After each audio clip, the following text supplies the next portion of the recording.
Hi everyone, it's Abhinav from PhoneBunch and this is the Lenovo Vibe S1.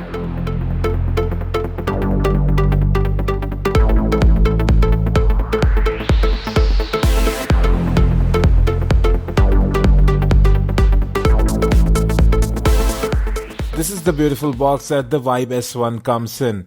Lenovo has recently made great effort in packaging their smartphones and it clearly reflects here. You also get a free screen guard and a cover within the box. Talking about the specs, the Vibe S1 features the MediaTek MT6752 with 3GB of RAM, 32GB of onboard storage and dual front-facing cameras. Yes, it is built of metal and glass and it's a beautiful combination here. Let's have a look what we get inside the box first and we'll talk about the rest later. So that's the Vibe S1 inside its plastic case. I'll keep that aside for the time being. You also get a free screen guard within the box, a 1.5 amp USB wall charger, a SIM tray removal tool, some documentation right there, and you also have a micro USB to USB data syncing and charging cable. So folks, this is the Vibe S1. We have got it in royal blue color. Let me just remove this plastic case here. We'll talk about that later. And there you see the Vibe S1 in all its glossy glory. You have a metal frame which is sandwiched between two layers of Corning Gorilla Glass 3 for protection and really looks stunning. On the right you have the power lock and unlock button and volume rocker. The power button does wobble a little bit, but it's just an issue with our unit. I have checked with others as well.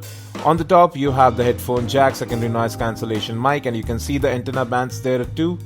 And before you marvel at the design, this phone is just about 7.8mm in thickness and really impossibly light at just 132 grams. Now on the left you also have the SIM tray. This is a dual SIM 4G LTE cable smartphone and you can use a second SIM card slot to expand storage. At the bottom you will find a single speaker, the primary microphone and the micro USB data syncing and charging port. Now this really is one of the most beautiful smartphones I've ever seen. The back is curved, it fits perfectly in your palms, although yes, it does attract fingerprints quite easily, as does the front panel. But the build is just superb, it feels great to hold in the hand.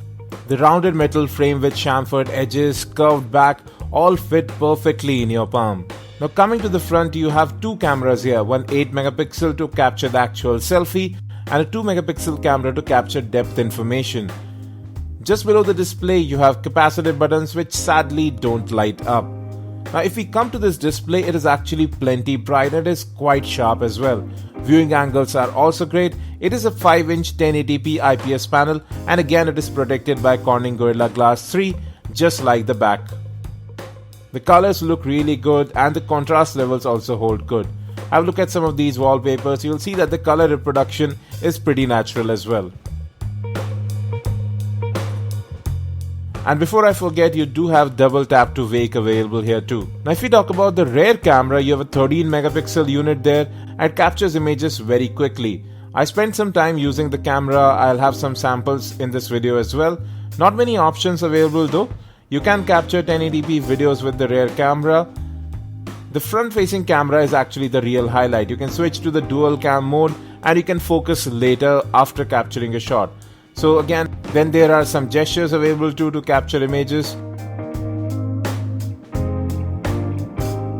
And you can add that great bokeh effect to your selfies as well.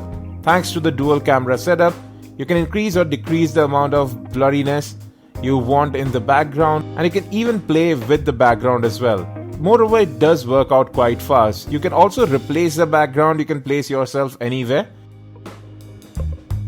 Now to some these features might seem a bit gimmicky, but for the creative ones it's actually quite useful. Front facing camera apart from these features also captures very good selfies, has good control over exposure too. Now coming to the rear camera, you can see all of these shots. They have great color reproduction and it captures quite a lot of detail too. Moreover, focusing is very fast here, which definitely helps. The shutter speeds are good, so I didn't get any blurry shots throughout my testing.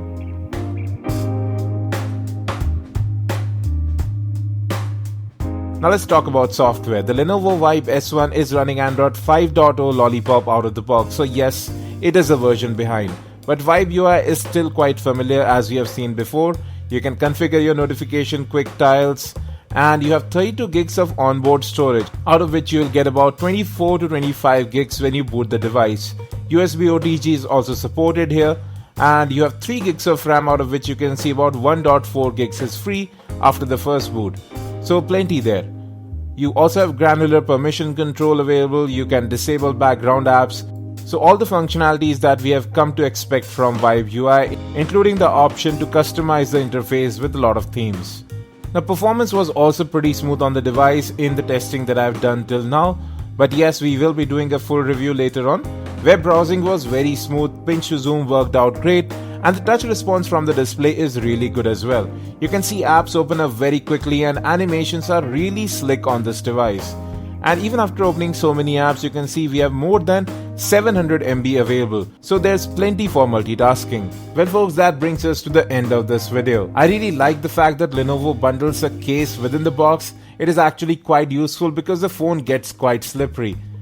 The Vibe S1 is really one of the most beautiful smartphones I have seen in a long time. Moreover, it does perform quite well too. This is exactly what we would expect if Motorola designed a smartphone for Lenovo. It's elegant, it's ergonomic, it feels great to hold in the hand with the arched back and rounded corners. If Lenovo prices this smartphone within 18,000, it will go head to head with the OnePlus X, and in looks as well as design, it simply has that beat. Thanks for watching the video. If you have any questions, let us in the comment section, and as always, have a great day.